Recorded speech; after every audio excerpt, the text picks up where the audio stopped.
Hello student, I am Sushant Kumar Karn और I hope आप लोग अच्छे होंगे। मैं भी अच्छा हूँ, तगड़ा हूँ।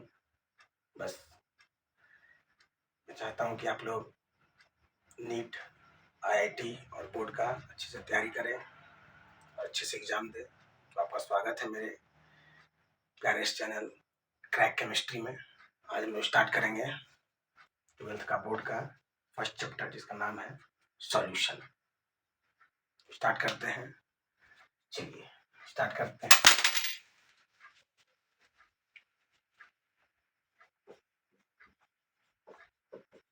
तो पहले टॉपिक समझ लेंगे चैप्टर में क्या क्या टॉपिक है। तो टॉपिक्स,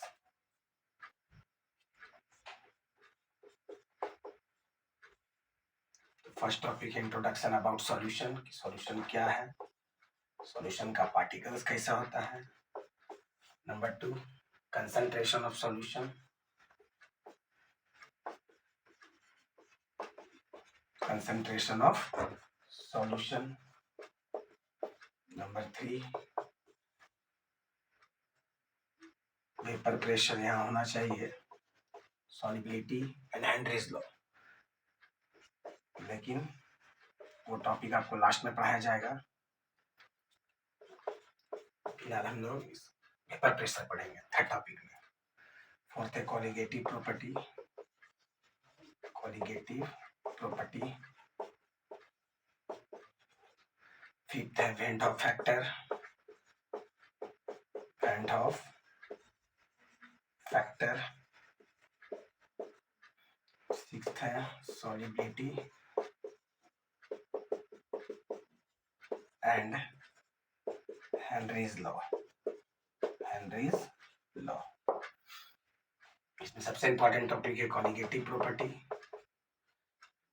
कंपटीशन हो या बोर्ड हो, दोनों में इसी टॉपिक से क्वेश्चन पूछा जाता है, इसलिए टॉपिक को ज़्यादा टारगेट करेंगे हम लोग, जिससे कि दोनों का प्रिपरेशन अच्छे से हो सके।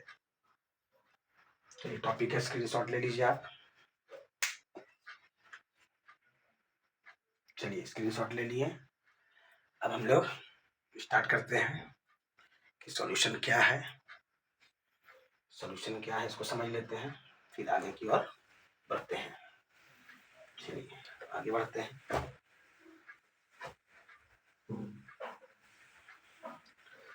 तो सबसे पहले सॉल्यूशन जो है, आप लोग क्लास 9 में ही पढ़े इसका इंट्रोडक्शन, उसी फिर से थोड़ा रिवीजन कर लेना है। सॉल्यूशन जो है होमोजेनस मिक्सचर है। होमोजेनस मिक्सचर है। तो अब होमोजेनस मिक्सचर क्या होता है ये समझ लेंगे। इसमें 2 और मोर देन कंपोनेंट्स या सब्सटेंसेस, 2 और more than 2 components are present.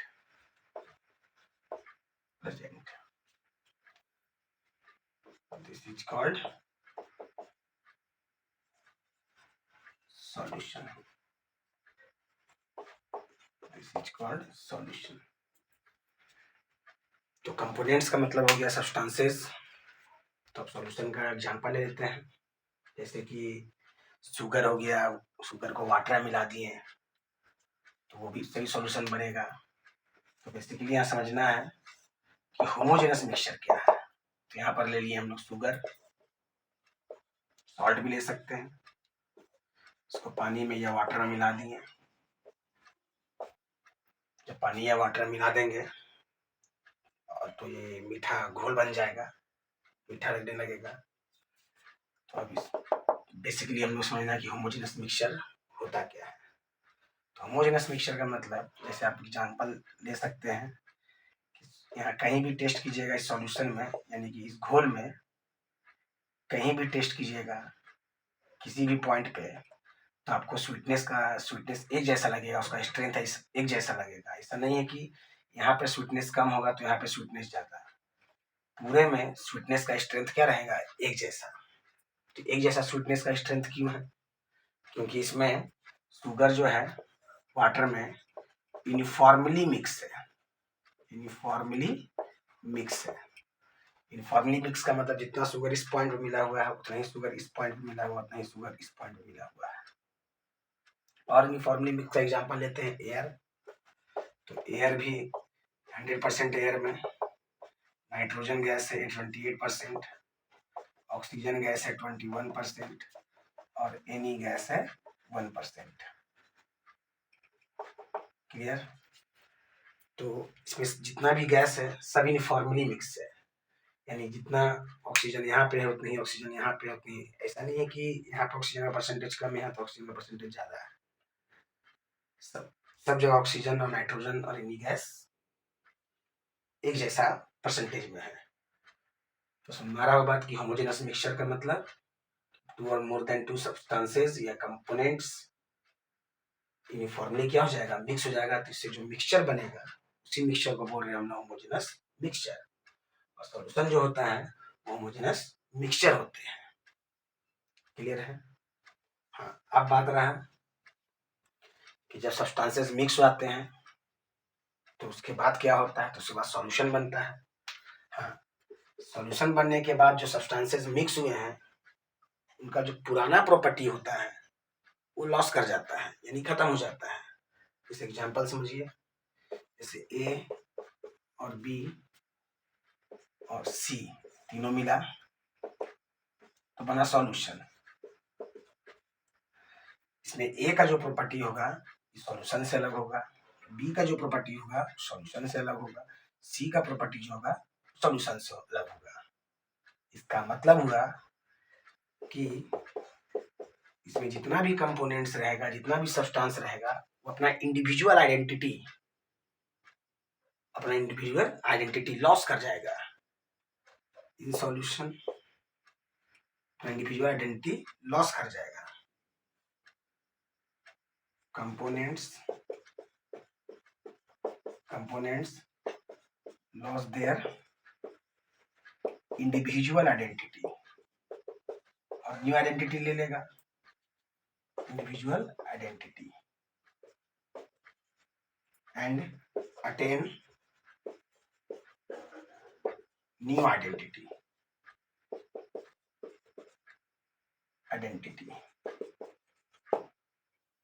आ रहा बात समझ में? यानी सॉल्यूशन जो होमोजेनस मिक्सचर है, होमोजेनस मिक्सचर का मतलब यूनिफॉर्मली मिक्स हो जाएगा जितना भी सब्सटेंस रहेगा, और जो सब्सटेंस मिक्स होगा वो अपना इंडिविजुअल आइडेंटिटी यानी पहले जो उसके पास प्रॉपर्टीज था वो लॉस कर देगा। और सॉल्यूशन में क्या खास बात है कि जब सॉल्यूशन बन जाएगा उसको आप सिंपल मेथड से सेपरेट नहीं कर सकते हैं, यानी सिंपल मेथड से सेपरेट नहीं कर सकते। इसका मतलब हुआ फिल्ट्रेशन मेथड से, यानी छान के अलग कर दिए, तो ऐसा नहीं हो सकता है। यानी इसका मतलब हुआ इसको सिंपल मेथड से सेपरेट नहीं कर सकते हैं। The components of solution, the components of solution do not separated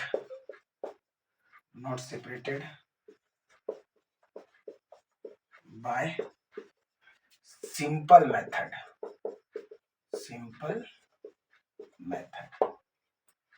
clear हुआ यहाँ तक? कंफर्म है यहाँ तक? आ रहा है बात समझ में? तो क्लियर है। अब बात रहा कि जब सॉल्यूशन बन जाता है तो उसके बाद जो नया पार्टिकल बनता है, यानी सॉल्यूशन बना उसके बाद जो नया पार्टिकल बनता है वो पार्टिकल का साइज अदर मिक्सचर के कंपेयर में जैसे सस्पेंशन, क्लोराइड, ये सब मिक्सचर के कंपेयर में सॉल्यूशन का पार्टिकल सबसे छोटा होता है। यानी इसका पार्टिकल का जो डायमीटर होता है वो सबसे कम होता है। तो इसका डायमीटर कितना होता है, तो इसका डायमीटर हो जाता है 1 नैनोमीटर से कम, 1 नैनोमीटर से कम। तो 1 नैनोमीटर से इसका डायमीटर कम है। The diameter of particles of solution, the diameter of particles of solution is less than 1 nanometer, it means d less than 1 nanometer. इसका पार्टिकल सबसे छोटू होता है, यानी सबसे छोटा होता है। कंफर्म है? सबसे बड़ा पार्टिकल होता है सस्पेंशन का, उससे छोटा पार्टिकल होता है कोलाइड का, और सबसे छोटा पार्टिकल होता है सॉल्यूशन का। क्लियर? सुन आ रहा है बात? चलिए आगे बढ़ते हैं। अब बात रहा कि सॉल्यूशन में अगर दो कंपोनेंट रहेगा तो कैसा सॉल्यूशन होगा, अगर दो से अधिक कंपोनेंट रहेगा तब वो कैसा सॉल्यूशन होगा। तो अगर सॉल्यूशन में दो कंपोनेंट रहेगा तो उसको बाइनरी सॉल्यूशन बोलना है। The solution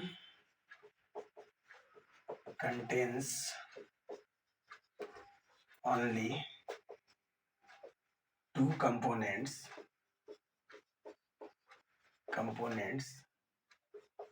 that is called binary solution. Binary solution example क्या हो जाएगा, sugar water, salt water. Clear है यहाँ तक? Sugar plus water binary solution. और आपको इस लेसन में बाइनरी सॉल्यूशन के बारे में ही पढ़ना है। क्लियर है यहाँ तक? आपको इस लेसन में बाइनरी सॉल्यूशन के बारे में ही पढ़ना है। हाँ, अब बात रहा कि अगर सॉल्यूशन में दो से ज्यादा कंपोनेंट रहा, तीन कंपोनेंट रहा तो उसको बोलना है टर्नरी सॉल्यूशन। चार कंपोनेंट रहा तो क्वाटरनरी सॉल्यूशन। और दो से अधिक कंपोनेंट वाला को एक ही वर्ड में बोल सकते हैं आप, मल्टीपल सॉल्यूशन। क्लियर है? तो air is multiple solution, air is multiple solution. Air कैसा सॉल्यूशन है? Multiple solution. Solution contains more than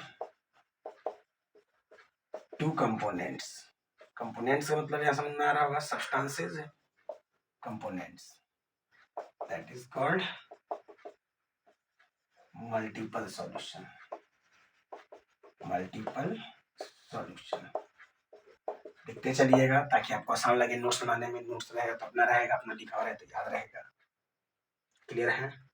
चलिए आगे बढ़ते हैं तो ध्यान देते हैं। तो एयर इज मल्टीपल सॉल्यूशन और हम लोग को स्टडी करना है किसका? बाइनरी सॉल्यूशन के बारे में।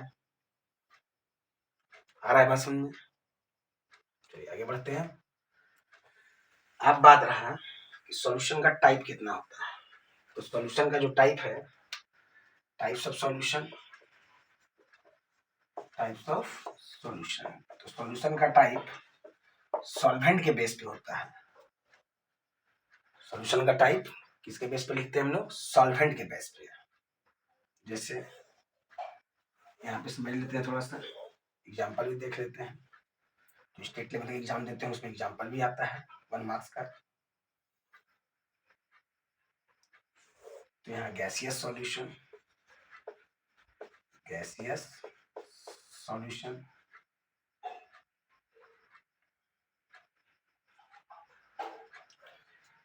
अब इसके बाद चलिए इसको पढ़ ही देते हैं।